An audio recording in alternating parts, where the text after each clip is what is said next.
está mi gente bonita? Yo soy Erika Pérez Velázquez y les doy la bienvenida en un episodio más de ¿Cómo sí? Cuéntame tu historia.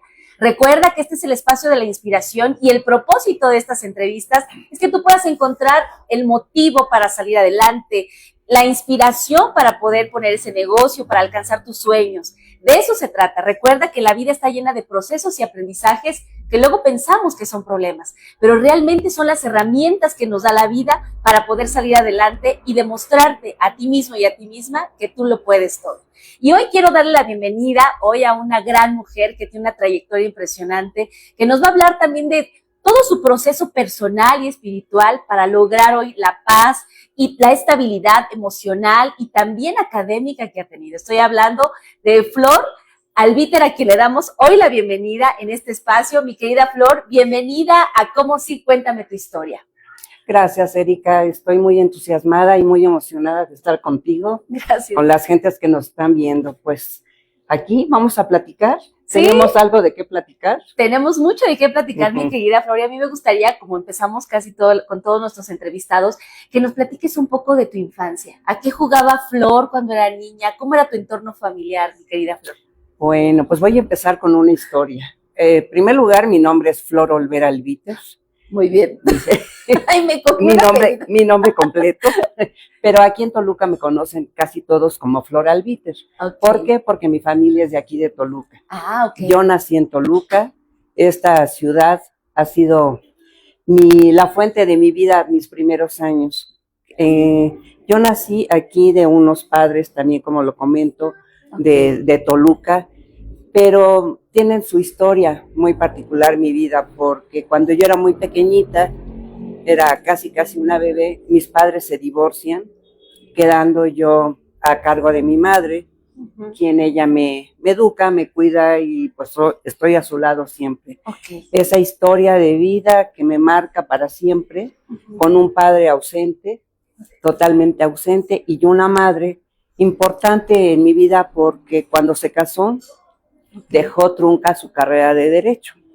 Ella estaba estudiando en el Instituto Científico y Literario del Estado de México, lo que ahora es la Universidad Autónoma del Estado de México. Sí, sí. Ya con el divorcio, pues ante la presión de tener una hija a quien mantener. Ay, Dios mío, qué difícil. Sí, vuelve a estudiar, okay, vuelve a retomar sus estudios en el instituto y a trabajar también, pues tiene que cuidar a esta hija, ¿no? Sacar adelante una chiquita.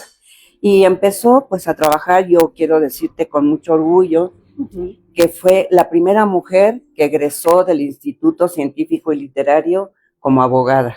Muy bien. Ella fue pionera en muchas cosas. Ajá. Es una madre que a través de su trabajo, de su carrera, de sus estudios, de su tesón, me enseñó lo que es la vida y lo que debe ser la vida. Fue pionera porque, voy a hablar un ratito de ella. Sí, adelante, claro, porque es parte de tu historia, de la mujer que hoy eres, ¿no? Sí, ella fue Carmen Albiter Ponce, ya murió hace muchos años. Como te comento, pues fue la primera que se tituló de abogada. Okay.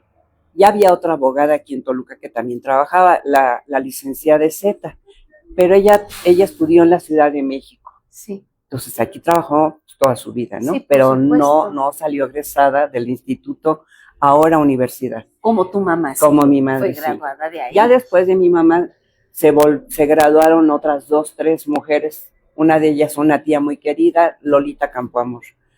Entonces, ¿en qué fue pionera? Fue la primera mujer que fue agente del Ministerio Público. ¿Cómo crees? Fue la primera mujer que fue juez. Le tocó precisamente los antiguos juzgados y después inaugurar lo que es los juzgados de Almoloya. Ya le tocó como juez. ¿Cómo juez? Aclaramos. También fue regidora en la etapa que fue presidente municipal, don Felipe Chávez, en su primer ejercicio. Sí, sí. Ella fue una regidora muy activa. Y bueno, una anécdota importante, su maestro en el instituto fue el licenciado López Mateos. ¡Ay, qué maravilla! Sí, y lo admiraba mi madre mucho y lo quería mucho. Okay. Cuando él salió para candidato de presidente de la República, le pidió a mi madre que fuera que fuera la directora del sector femenil del PRI. Entonces, así fungió mi mamá, fue Ajá. a la campaña del licenciado López Mateos, Ajá. a muchos lugares, sobre todo en el Estado de México, pero andaba En todo el país. en todo el país. Y era curiosísimo porque pues decía ella una anécdota que yo recuerdo, que iban las masas, venían, la sacaban, la traían, y el licenciado, ¿dónde está mi oradora? Ya por fin la encontraba, ya se paraba en una silla y empezaba el discurso. Fue muy importante. ¡Qué maravilla! Entonces, imagínate qué ejemplo tengo. Por supuesto, un ejemplo muy de una mujer, pero hablando también en el contexto social, mi querida Flor, que no era fácil, porque era un ambiente de hombres. Exactamente. Estamos hablando de los años 50. Claro. Todavía yo recuerdo que ella me platicaba que ni siquiera la mujer tenía derecho al voto. Fue de las que lucharon junto con otras, María Lavalle Urbina, Clarita del Moral, de las que mencionaba, mira, ya no recuerdo muchos nombres. Pero, bueno, de las que lucharon porque se le diera el voto a la mujer. Y fue la primera vez que la mujer votó. ¿Qué sería? No tengo exacto, en los años 50. Ahorita no me acuerdo exactamente la fecha, pero sí más o menos. Fue en los años 50. Claro. Entonces fue una lucha y efectivamente era el mundo de los hombres. Pero eso también le abrió la posibilidad de trabajar como mujer y ser, pues, adelantada en su época, ¿no? Totalmente, mi querida Flor. Y en todo esto que vivió tu mamá, ¿ya estabas tú? Ya, no en todas las etapas, pero sí ya estaba yo, era pequeñita, como te digo, ella se dedicó a estudiar y a trabajar. Ay, mi querida. Y luego ya seguí yo, ¿no? Por supuesto. ¿Qué era lo que, de ver esta mamá empoderada, porque era una mamá que se empoderó, que se logró posicionar, pero a través justamente del trabajo y de la lucha, de estudiar, de prepararse también, y que circunstancialmente pues conoce a uno de los presidentes de nuestro país? Sí, bueno, pues, ¿qué te puedo decir? El trabajo y el estudio eran normales para mí, ¿no? Ella me decía, tu única obligación es estudiar. No me digas, porque era lo único que yo tenía que hacer, pero también fui niña. Sí. Y como me dice, ¿a qué jugaba? ¿A qué jugabas? Cuando yo era niña. Cuando eras niña. Toluca era muy pequeño. Sí.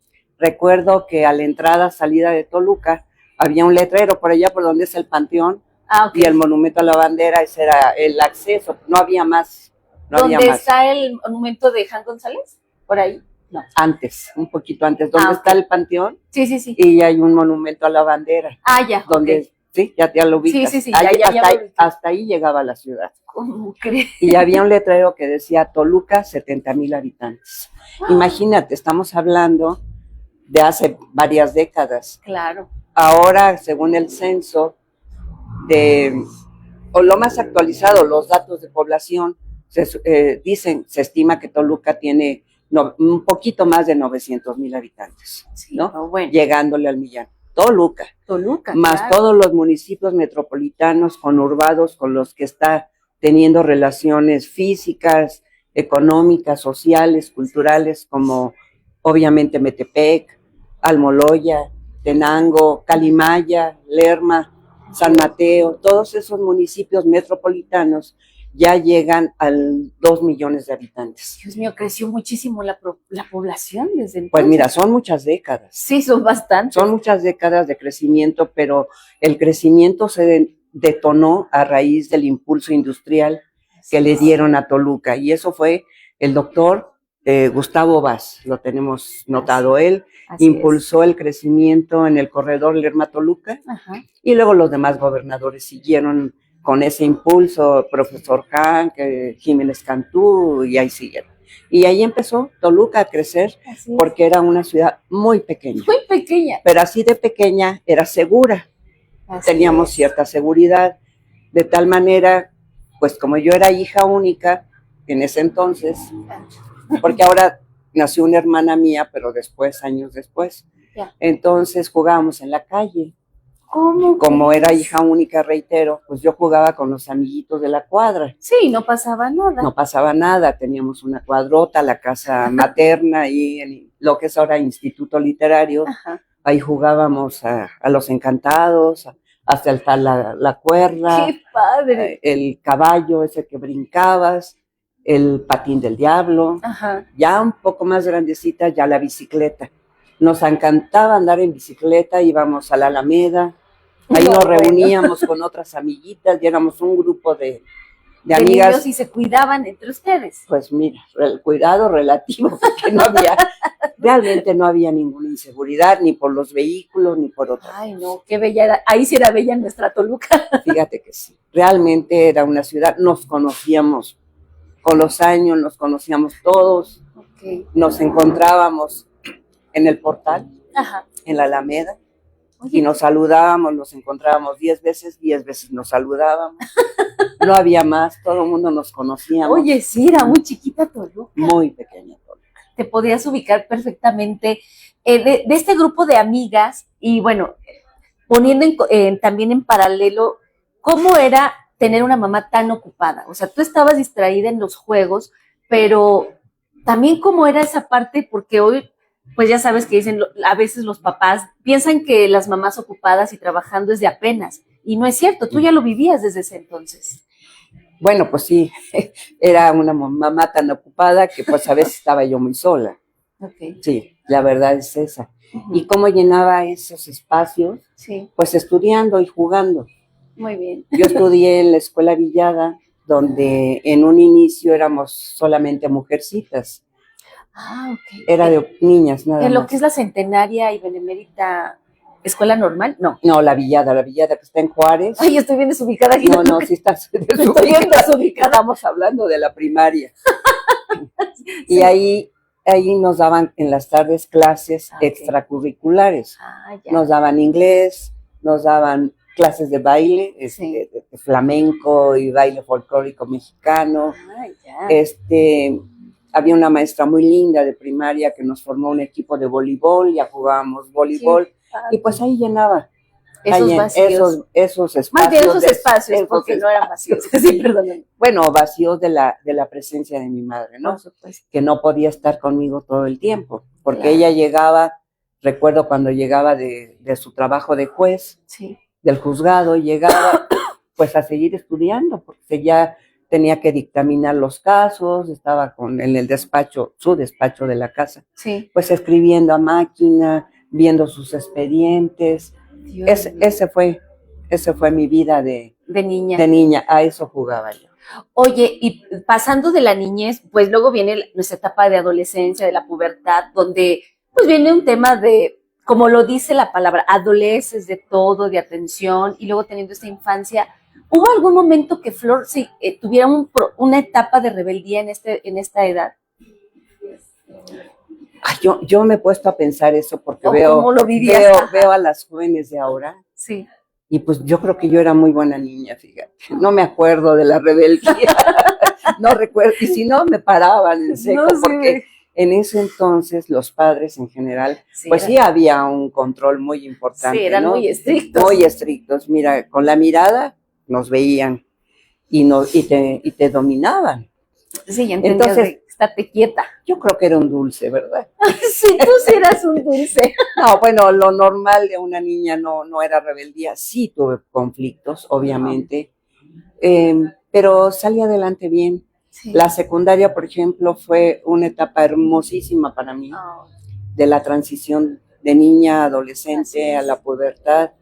Llegamos a la secundaria número 1, la Miguel Hidalgo, que está aquí cerca del Carmen. Ok, esa sí ya lo ubiqué. Ya lo ubicaste. Pues, mira, encontré unos maestros hermosos, el director, el maestro Fernando Aguilar, el Torito le decían, maestros muy lindos que nos acogían muy bien. Y fue una etapa bonita porque aprender a estar con niños, porque los jovencitos, los niños, también sus escuelas eran exclusivamente de varones. La Miguel Hidalgo, la Justo Sierra, la Lázaro Cárdenas, eran o de niños, ellos eran niños, y las de niñas nada más. Y ahí ya era mixto. Qué interesante, porque entonces ahí ya pudiste convivir con el otro género. Exactamente. Pero ¿por qué esta división de aquí hombres y aquí? ¿Cuál era el temor social? No sé, Erika, lo siento. Tal vez. Eso no lo puedo responder. Bueno, yo creo que tal vez sea la educación de la época, ¿no? Sí. pero llegó un momento en que ya era necesario convivir entre todos y fue muy, muy agradable, ya bien curioso, las niñas dejamos las tobilleras, ya nos poníamos las medias de ese entonces, los jóvenes ya cambiaban de voz, ya se les olían sus gallitos, se les salían sus gallitos, y ahí empezó el amor también, ya el novio, la novia, bueno, te cuento que tengo amigos que desde entonces fueron novios y hasta la fecha siguen esposos. ¿Cómo crees? Y bueno, ¿tú en la secundaria tuviste novio? No. Ay, dime quién. Me gustaban varios amigos, varios muchachos, pero no, yo me dediqué a estudiar muy amiguera. Okay. Fue una etapa muy bonita donde ya empezábamos las tardeadas. Yo creo que los jóvenes no saben ni qué es una tardeada. No, bueno, a lo mejor, no creo. Los más jóvenes, no. Yo sí todavía alcancé durante la secundaria las famosas tardeadas, pero eran como de 4 a 6 y te tienes que ir a tu casa. Creo que no había alcohol. Bueno, en las que yo iba no había alcohol. No, era un poquito más tarde, de 4 a 8. Ah, ok.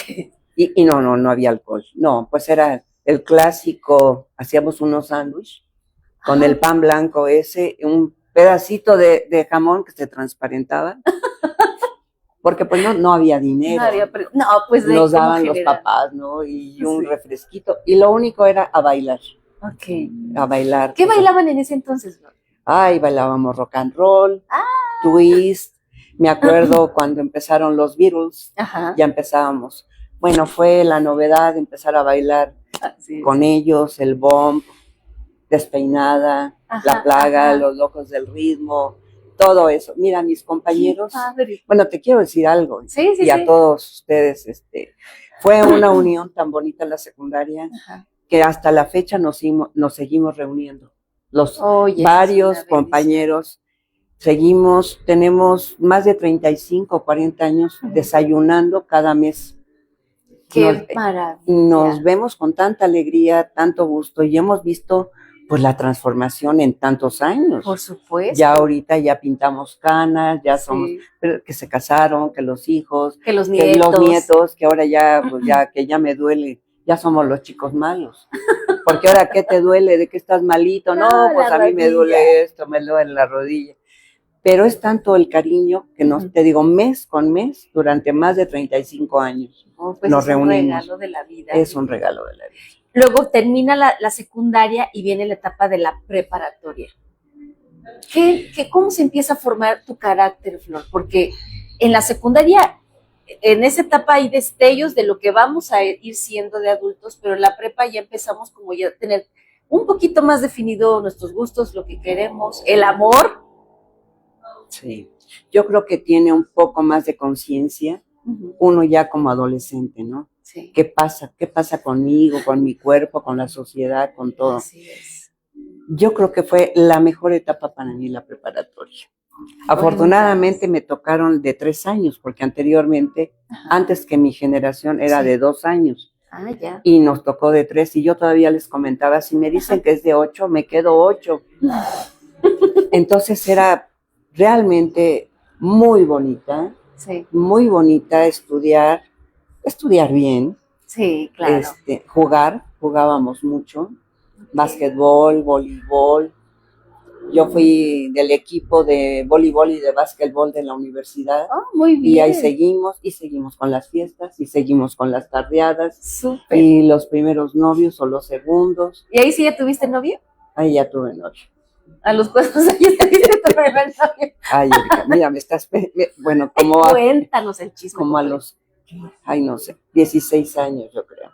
Bueno, ya es un chico que me insistió mucho y dije, bueno, ni modo, vamos a hacerlo. Está bien, voy a hacer el sacrificio. Voy a hacer el sacrificio. No, pero es bonito. Terminando la preparatoria, pues ya me hice novia de Agustín, que posteriormente fue mi esposo, nos casamos. Entonces ahí sí fue el amor en su plenitud, ¿no? ¿Cuántos años tenías cuando te casaste? 24. Oye, muy bien, buena edad. Buena edad, sí, porque tanto él como yo teníamos que terminar nuestra carrera, trabajar un poco, y bueno, ya la vida nos dio la oportunidad de estar juntos a los 24 años. Él un poco más grande que yo.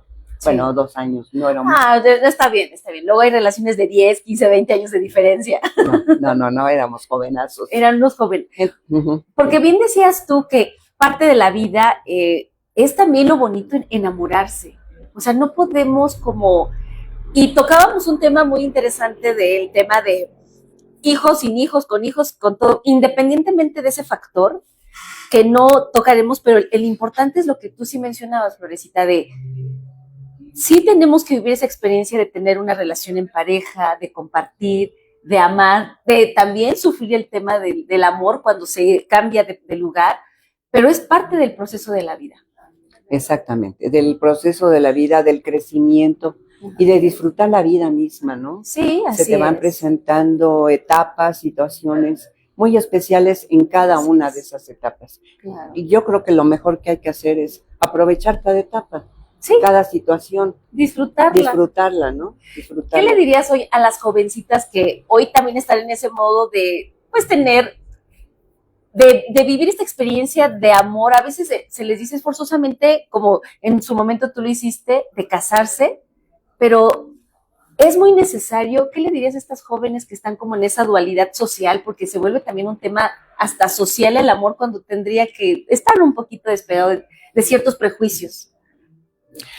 Bueno, lo que comentaba hace un momento, yo creo que hay que vivir a la edad que estás viviendo, las situaciones que te tocan. Sí. Y el amor es algo muy bello, la ilusión de una pareja, el entusiasmo de agradar, aprender incluso a comportarte con el novio, la novia, ¿no? Hacer lo mejor posible de una vida amorosa, una vida bonita, ¿no? Claro. Eso, porque no dejar pasar la vida. No, mira, hay que disfrutar cada uno en su momento. Estábamos platicando en la mañana con una señora que trabaja conmigo, ajá, de las niñas jovencitas que pues se embarazan. Sí. A los 12, 13 años, y los niños, sí, oye, es una vida trunca, una vida difícil para los dos, el jovencito, con una irresponsabilidad enorme. Eso no es la vida.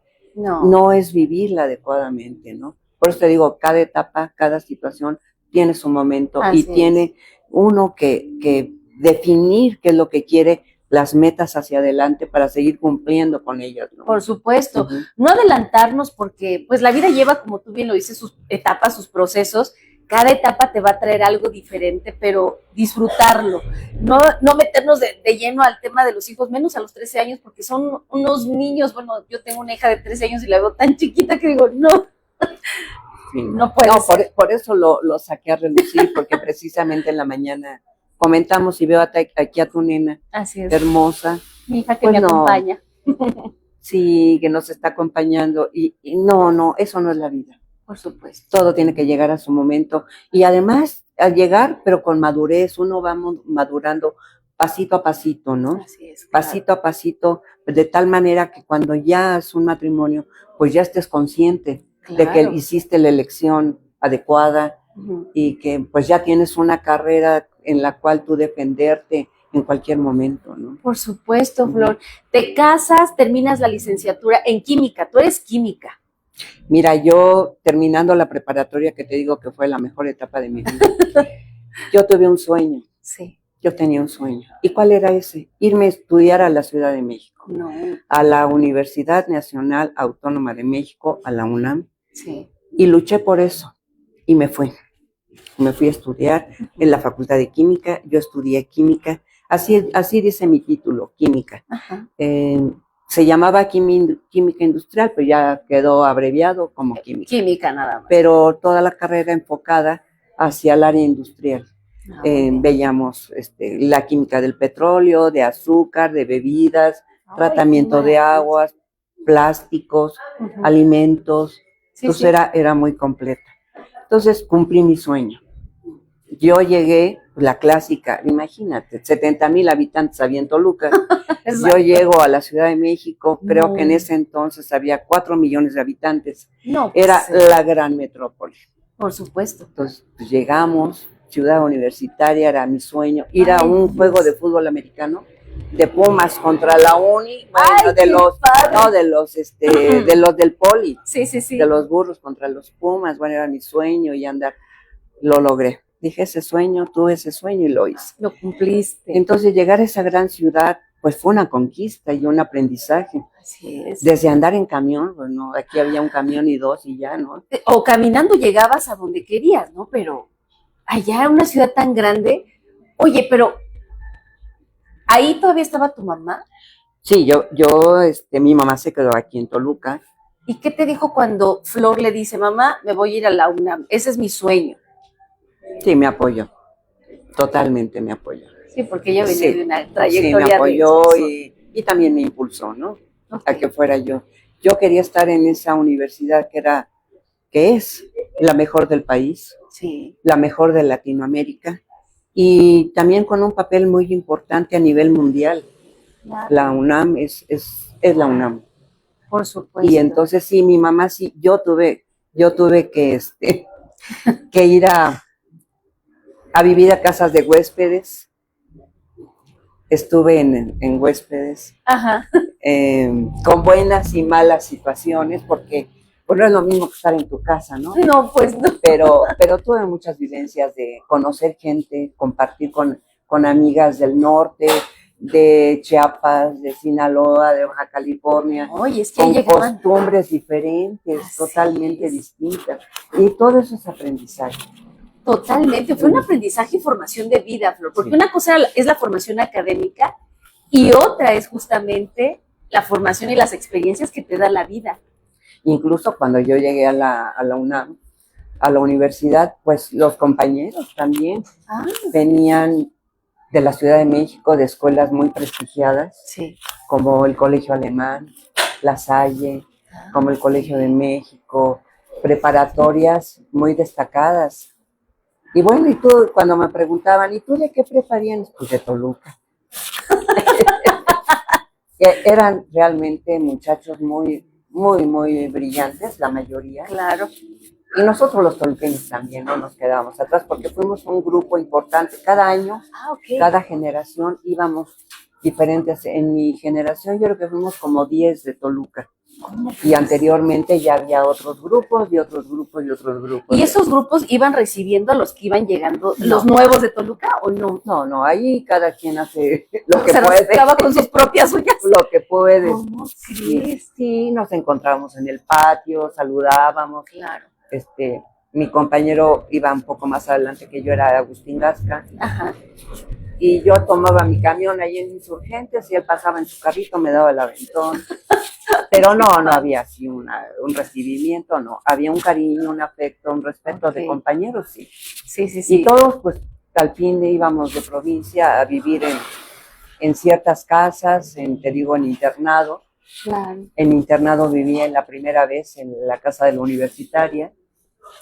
Y después ya en casas de familias que rentaban habitaciones para estudiantes. Oye, ¿y era muy caro pagar, por ejemplo, este hospedaje en estas casas?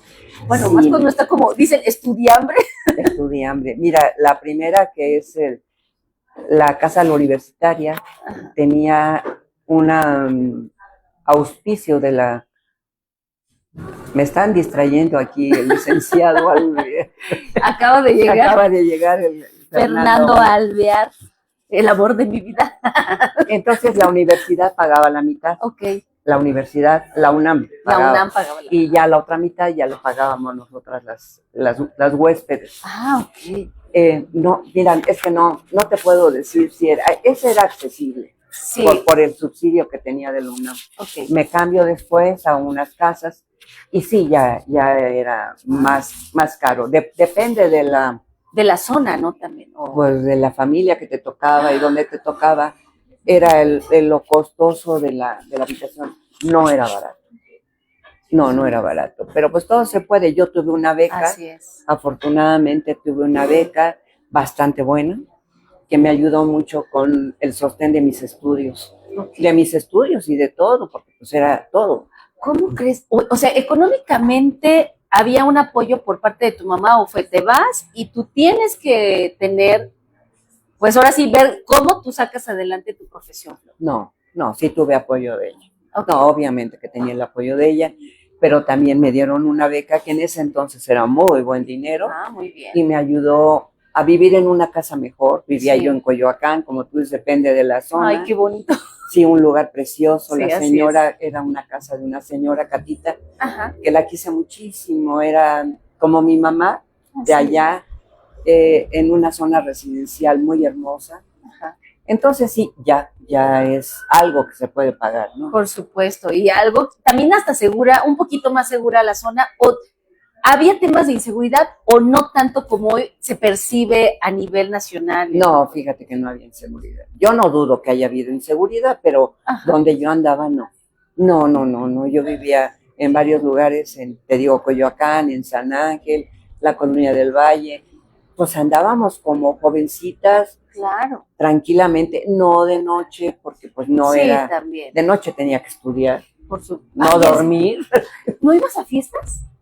En ese entonces nada más venía yo sábados y domingos a Toluca Ajá. y ahí iba a las fiestas. Allá Ok. tenía el novio, pero allá no tenía tiempo. Te dedicabas solamente. Oye, ¿cuántas mujeres había en tu facultad de química? Mira, eran bastantes. Te puedo decir, egresamos, cuando terminamos la carrera éramos 800.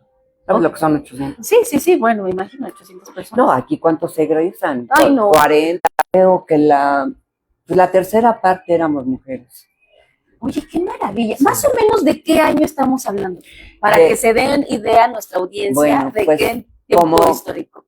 Como ya soy una persona de juventud acumulada, un término que usa el doctor Mario Alonso Puig, que lo admiro, es un español. Ah, yo también. Ay, Y sí.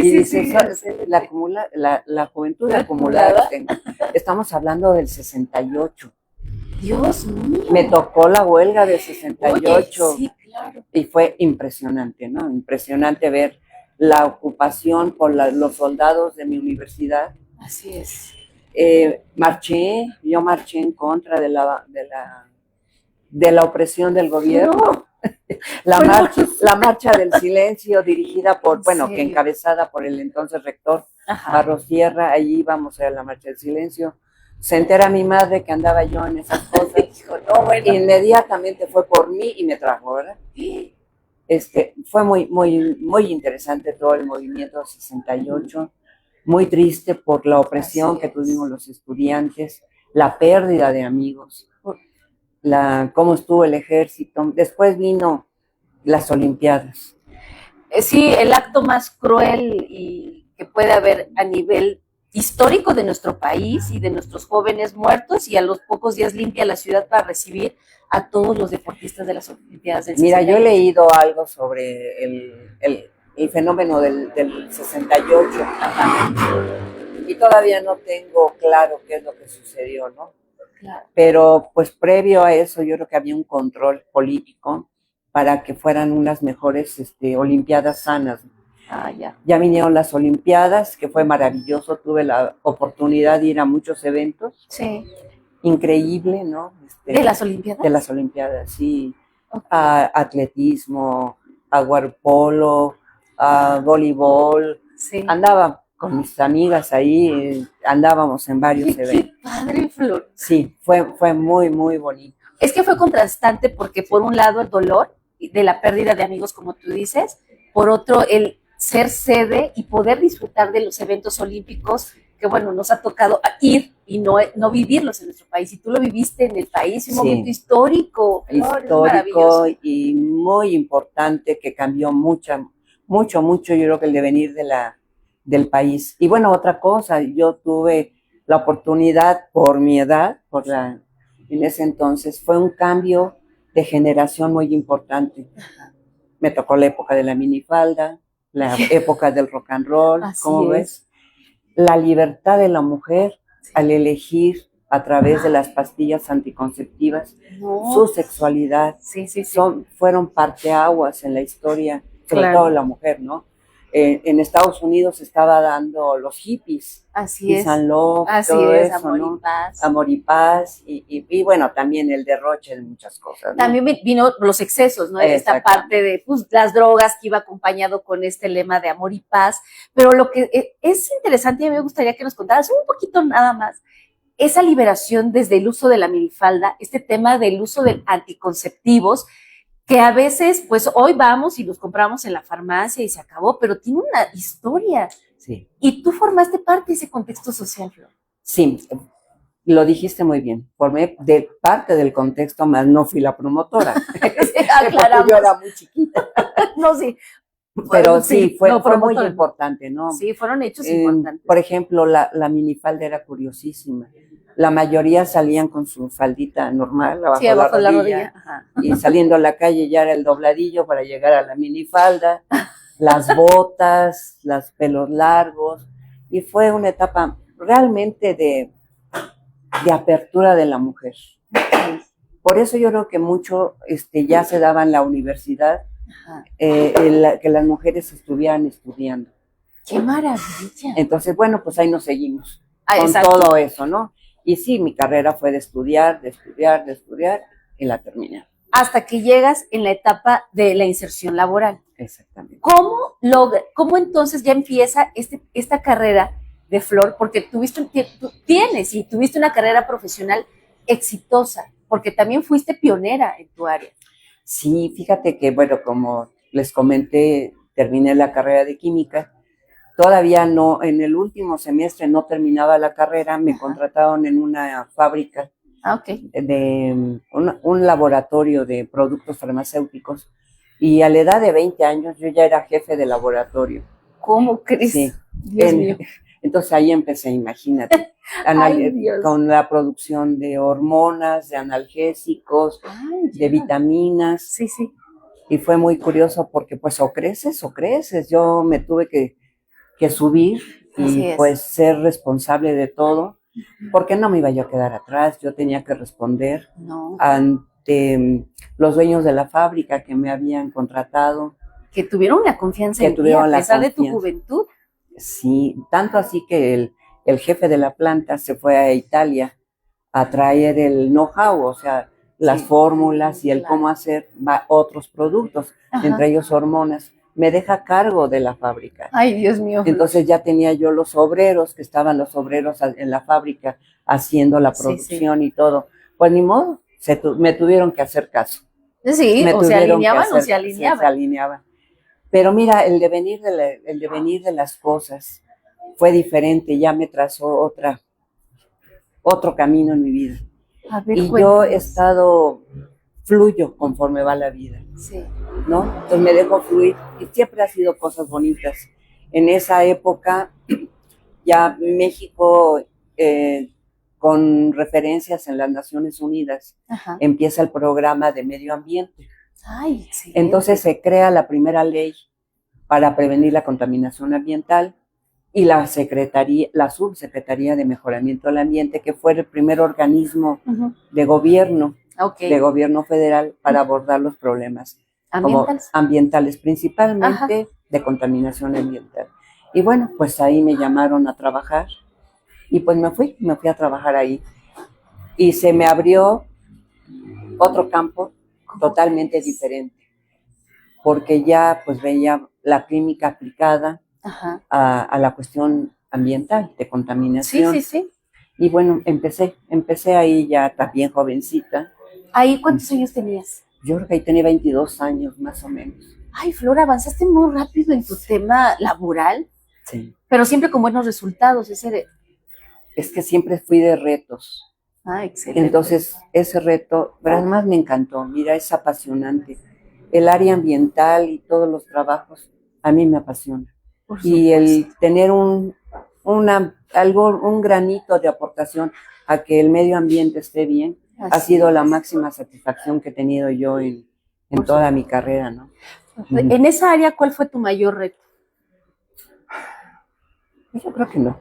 Reto no, satisfacción muy bonita. Sí. Entonces, es que estamos haciendo una entrevista, con todo gusto. Queremos decirle que estamos completamente en vivo en Café Bombón. Claro que sí, adelante. O sea, y son parte justamente de la magia que se da aquí en Café Bombón. Mi querida Florecita, aprovecho para darle las gracias justamente a Ivonne Naime, que nos abre las puertas de sus instalaciones de Café Bombón en Lerdo. Los invito a que se vengan a tomar un capuchino, no ahorita porque estamos grabando el programa, pero que aprovechen desde muy temprano, 7:30 de la mañana. Tú ya te puedes disfrutar de un rico café, iniciar tu día, saborearte un delicioso desayuno, y también está abierta para ustedes la sucursal Aldama, que es una casona justamente en el centro de Toluca, que podrán disfrutar y pasar un momento agradable. También si quieres llevar a cabo ahí tu evento, un coffee break, una conferencia, dar un concierto musical, bueno, la sucursal de Café Bombón Aldama es el lugar ideal para pasar un momento agradable y hacer de tus eventos algo maravilloso. Y pues continuamos, mi querida Florecita, con todo este tema de la magia completamente en vivo de Cómo Sí, cuéntame tu historia. Dices que para ti no ha implicado un reto porque te ha apasionado. Justamente. Sí, me ha apasionado, me ha encantado y creo que el reto, pues soy yo, mi vida es un reto, ¿no? Sí. Mi vida ha sido de retos. Y además, como no había nada, todo era nuevo, ese campo ambiental en México. Claro. Entonces, pues realmente todo el equipo tuvimos que crear muchas cosas. Claro. Bajo la dirección del doctor Jiménez Cantú, que era el secretario, Okay. y del señor Vizcaíno Murray, que era el subsecretario, y nos guiaron a hacer, por ejemplo, el inventario de las industrias. ¿Qué industrias había en el país y cuál era su forma de contaminación, su fuente de contaminación? Sí. Eso fue un primer trabajo y allí fue cuando yo empecé a salir. Me tocó visitar muchas industrias del Valle de México, Naucalpan, Tlalnepantla, Ecatepec, visitar industrias. Venimos a Toluca, a Puebla, a Cuernavaca, a Guadalajara, a Monterrey, y ahí anduve. O sea, casi recorriste todo el país. Sí, las zonas industriales. Sí, las zonas industriales, claro. Y bueno, pues las industrias que visitamos era para identificar sus procesos de producción, cómo contaminaban. Okay. Entonces, si al aire, al agua, por residuos sólidos, y darles asesoría, dábamos asesoría de cómo cambiar el proceso o instalar equipos de control de la contaminación. Entonces fue realmente un aprendizaje muy bonito. Si no les dábamos un plazo determinado para la instalación de los equipos, si no cumplían, pues, ¿qué crees? Venían las multas, multas económicas, o se les cerraba la planta. Y eran multas económicas fuertes para que sintieran y pudieran realmente ajustarse a la norma o a las reglas. Exactamente, así fue. Oye, qué gran reto, Flor. Sí, fue un trabajo muy bonito. Después entré al área de investigación, ya con otros equipos de trabajo. Okay. Y ahí veíamos contaminación de agua, de alimentos, del aire. Y del aire fue también promotora porque se instaló la red automática de monitoreo atmosférico. Había estaciones en 12, 14 puntos de la ciudad. Sí. Y en esa red llegaban todas las muestras recolectadas, se procesaban y se veían qué tanto eran los niveles de contaminación. Esta red fue automática con tecnología de Holanda. Entonces se mandó a capacitar a gente de Holanda y también vinieron los de esa área tan hermosa a darnos capacitación. Fíjate, era tan curioso. Las computadoras donde se procesaba eran unas cajas enormes. No sé si has visto las películas de James Bond, que de repente salían unos... Que ocupan casi todo el tamaño de esa pared llena de botoncitos. Y con las carretas de las sí, así era. ¿Cómo crees? Ahora tenemos un teléfono ahí con toda la capacidad. Sí. Es muy distinto porque estoy hablando de hace muchos años. Sí, y en los primeros inicios, de toda una etapa de evaluar la contaminación que existía, en ese caso en la Ciudad de México. Oye, pero sí, ya era pionero también México en esos temas, porque era algo que no le importaba a ningún gobierno anterior hasta en este proyecto en el que tú ya formas parte. Sí, te digo, fue a raíz de... Y fue en la época de Luis Echeverría. Luis Echeverría, con la gente que te menciono, el doctor... pues tienen sus cosas buenas y otras no tan buenas. No todo es malo. Ni todo es bueno. Sí. Y así ha sido mi transcurso. Yo siempre he tenido una estrella que me alumbre mi camino y voy hacia eso. Cambian, me llevó a otra área más amplia, porque allí era contaminación ambiental. Se hizo otra ley basada en las políticas de hábitat de Naciones Unidas. Muy, ajá. Entonces ya se veía el medio ambiente no nada más en contaminación, sino ya se veía la fauna, la flora, los bosques, las selvas, las lagunas, todo lo que es la ecología en general. Ahí voy a trabajar. Entonces yo fluyo. Oye, lo mejor terminabas hacia un mí. proyecto y seguías a otro, Ah. pero iba como en procesos de evolución también tu trabajo. Sí, de evolución de aprendizaje. Totalmente. Sí. Ahí esa secretaría fue la Secretaría de Asentamientos Humanos, Ajá. que estaba a cargo del arquitecto Ramírez Vázquez, un gran jefe. Y el subsecretario era Valder Onjas, era psiquiatra. Sí. ¿Eres psiquiatra? Pero muy buen jefe. Muy bien. Yo creo que ha sido una de las etapas más productivas de todos nosotros. ¿Por qué? Porque trabajábamos muy bonito. Se creó, también hubo mucha creación de métodos, de técnicas, de conocer el país, de ver las normas a las cuales tenía que dictar un desarrollo urbano, un crecimiento rural, para no afectar el medio ambiente, para no dañar el bosque, la selva, si las carreteras, para que no se afectara, cosa que no se sigue ahora, ¿verdad?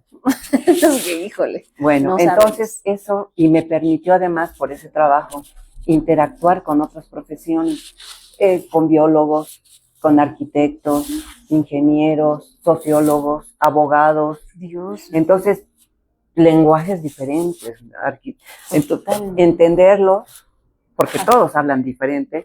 Cada carrera tiene sus códigos y sus lenguajes propios. Integramos ese equipo, hicimos cosas muy bonitas y ahí sí conocí todo el país. ¡Qué maravilla! Ahí sí tuve la oportunidad, no te voy a decir que peiné todos los estados, no, pero sí iba yo a diferentes áreas y sí conozco afortunadamente todo el país. Oye, en todo este proceso en una carrera tan exitosa, porque ibas de proyecto en proyecto, de trabajo en trabajo, creciendo profesionalmente, ¿hubo algún parteaguas que llegara a quebrar un poquito o muy mucho todo este buen caminar de tu vida que llevabas? Fíjate que no. No hubo un lugar de quiebre, no. Que dijeras, no, aquí, como muchos dicen, sí, fíjate que tuve un problema en el trabajo, y pum, entonces te aprendí. Bueno, no todo era miel sobre hojuelas. Miel sobre hojuelas, ni todo era alegría. Y tuve contratiempos, pues muchas veces no checábamos con los jefes, o algo, había una situación, pero nada así fuera de serie, ¿no?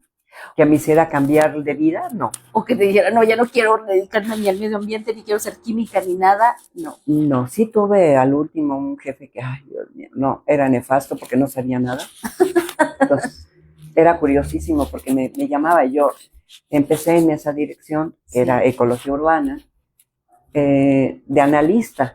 Claro. La analista de nivel más bajo, así empecé. Y empecé a subir, a promoverme, llegué a ser subdirectora, directora, y bueno, hasta ahí. Okay. Entonces, pues sí, había los jefes que no eran adecuados, y me decía, a ver, Flor, te voy a dar las instrucciones de un proyecto nuevo. A ver, era, pues yo no sé ni qué era, ingeniero. Mira, le pones así, tac, tac, tac, tac, tac, tac, tac, tac, ¿me entendiste? Pues no sabía que era el taca-taca. ¿Qué era? ¿En serio te hablaba así? Sí. Yo pensé que tú lo estabas haciendo para ocultar información. Que yo llegaba con el equipo que trabajaba para mí.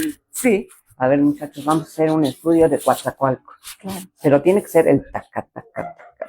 Y así era. ¿Cómo ves? Hasta que un día llegó una tiendita. Ajá. Esta es anécdota. Sí, no. Una tiendita y vio unas paletas de bombón, se llamaban taca-taca. Entonces ya entendí que era el taca-taca. Con razón, ahora entendías a tu jefe. Es el taca-taca. Ese sí, creo que sí. Mira, una jefe que tuve yo, era mujer, muy brillante, era subsecretaria y ahora es la secretaria de la Secretaría de Medio Ambiente y Recursos Naturales, Alicia Bárcena. Oh, Dios. Fue anteriormente canciller, sí. el anterior cargo, y tuvo otros cargos en Naciones Unidas. Claro. Ella fue mi jefa, una gran y brillante mujer. Eso sí le reconozco mucho. Y que como mujer ahí, no siempre, porque algunas mujeres hemos vivido un tipo como de bullying entre mujeres, pero en este caso fue agradable tu experiencia trabajar con otra mujer. Con ella, sí. Otra mujer brillante, porque tú eres muy brillante. Sí, pero no me comparo con Alicia. No, Alicia es fuera de serie. ¿Cómo crees? Sí, es. Ahora, no tanto bullying entre mujeres, celo. A veces hay celo profesional, ¿no? Sí. Y sí, me he topado 1 o 2 ocasiones, no más. Claro. No más. Pero es parte del proceso de vida. Sí. Ahora fíjate que en todo este recorrido de tu vida, mi querida Flor, pues muy exitosa, una mujer con muchos aciertos en el ámbito laboral, mucho crecimiento, aprendizaje, pero luego la vida nos tiene en un plano donde lo profesional muy bien, pero vienen las pérdidas emocionales y viene otro camino y otro proceso, otro tipo de aprendizaje, que es el que nos da esta inteligencia emocional para sobrellevar cualquier situación que se presente. Sí, efectivamente, mira, trabajé mucho en la planeación de los asentamientos humanos, planeación ambiental, y dije, es el momento de hacer una maestría. Entonces estuve estudiando la maestría, más bien estudié la maestría en urbanismo, desarrollo urbano en la UNAM. Y después di clases 10 años ahí en esa maestría. Pero también eso me hizo perder mi matrimonio. Ya nos fuimos separando, mi esposo y yo, él hizo otra maestría, yo otra, y cada quien empezamos con los caminos que eran juntos a ser diferentes. Entonces esa fue un divorcio, nos divorciamos, y fue un gran dolor en mi vida, ¿no? Y ese sí fue un parteaguas emocional, personal, muy duro, muy duro. ¿Y cómo te sobrepusiste a esta pérdida? Mira, yo creo que tengo yo 2 cosas que no sé si sean ventajas, pero a mí me ha resultado. Estudiar y trabajar. Esa ha sido mi mejor terapia. Tu mejor terapia para decir algo de tener la mente ocupada, sí, ¿no? Entonces me metí a cursos, hice otra maestría, terminé la de urbanismo y trabajé. Mi mejor terapia es estudiar y trabajar. Y así fui saliendo de este hoyo tan grande, ¿no? Porque yo no quiero ventilar tu vida, obviamente, si no es con tu permiso, pero ¿este fue tu primer matrimonio o fue el segundo matrimonio? No, el primer matrimonio. En el segundo matrimonio, ¿cómo vives ese duelo? ¿Y por qué se da esa pérdida? Bueno, después de algunos años del divorcio con Agustín, sigo trabajando mucho, terminaron las maestrías y me reencuentro uno de mis maestros de la maestría. Me invita a trabajar a su despacho, sí, en el área ambiental, trabajo con él y pues después del trabajo sale a relucir un amor entre los dos, ¿no? Ay, no es que sale a relucir, se dio. Se empezó a gestar ese amor. A gestar ese amor. Y con él, bueno, duré muchos años de convivencia, de relaciones. Nos casamos, pero pues al poco tiempo murió. Él falleció de un infarto y viene otro golpe. Sí, muy duro, ¿no? Muy duro, pero entonces ya sigo. Mi terapia es el trabajo. Pero no había sacado como realmente ese dolor, ¿o sí ya? Sí, ahí lo sacaba. ¿Cuál dolor? ¿El de la pérdida ya de vida de tu segundo marido? Pues lo tuve que hacer, porque pues la vida yo seguía viva. Tenía que, ahora sí, seguir viva por mí, claro. Seguir luchando por mí. Lo que sí ya no quise vivir en la Ciudad de México, me vine a vivir a Toluca, donde estaba mi familia, mis amigos, mis compañeros. Y aquí encontré trabajo muy bonito, en lo que empezó a hacer la Secretaría de Medio Ambiente del Estado de México, Secretaría de Ecología, ahora Medio Ambiente. Y ahí otra vez ser pionera, a crear cosas, a redactar leyes. Bueno, me tocó hasta hacer el programa de verificación vehicular, ahí andaba yo verificando en Naucalpan, en Satélite, en Toluca, ya después se armó otro equipo más grande, ¿no? Y la formalidad ahora de los verificientos, ¿no? ¿Cómo? Pero sí andaba yo. O sea, siempre has sido pionera. Y el no circula, ay, tanto trabajo que nos costó. Entonces, ya eso me permitió pues salir adelante, ¿no? Emocionalmente. Ese fue tu cómo sí, porque fíjate que el tema el nombre del programa es cómo sí, o sea, cómo logras tú sacar este dolor, cómo logras vivir estos duelos, y nos acabas de justamente compartirlo a nuestra audiencia a través del estudio y del trabajo, la mejor terapia para ti. Esas han sido las terapias. Entonces, a quien hoy está viviendo una pérdida, ¿qué le dirías, mi querida Flor? ¿Cuál sería tu sugerencia? Bueno, una pérdida emocional o de trabajo, busquen ayuda, yo creo que es más sano. Ahora sí ya está más de moda los psicólogos, los psiquiatras, y pueden ayudarlos, porque cuesta trabajo, hay que tener nuevamente una voluntad, una directriz. Yo siempre, como te comentaba, siempre tenía una estrella que me iluminaba mi camino, y hacia allá iba bien iluminado, ¿no? Uh-huh. Y entendí que después de la noche más oscura, del dolor más grande, siempre hay un amanecer muy brillante. Entonces, eso es lo que siempre lo tenía en mi mente. Tengo que llegar a ese amanecer brillante para mi vida. Pero yo les transmito de que busquen ayuda, el estar con el nivel espiritual, el nivel religioso también es una súper ayuda. El estar en paz con Dios, la ayuda de nuestro Señor es muy buena. Totalmente. Entonces, no dejarse de la mano de Dios y de la familia, obviamente, a la familia y amigos que te ayudan mucho, ¿no? A salir adelante. Que son los que te dan. Sí. ¿Cómo se llamaba tu segundo marido? Carlos Corral. Carlos Corral. Si tuvieras a Carlos, que Dios nos diera la oportunidad de que lo tuvieras aquí delante, 30 segundos, mi querida Florecita, ¿qué le dirías? Bueno, con él viví como cosas muy bonitas porque empecé a trabajar en su despacho.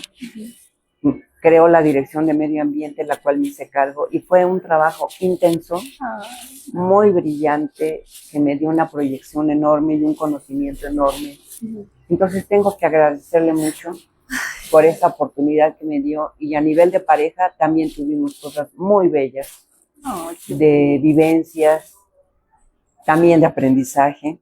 Uh-huh. Con él, con los dos, ¿qué te puedo decir? Por algo están en mi vida, por algo se dio en mi vida.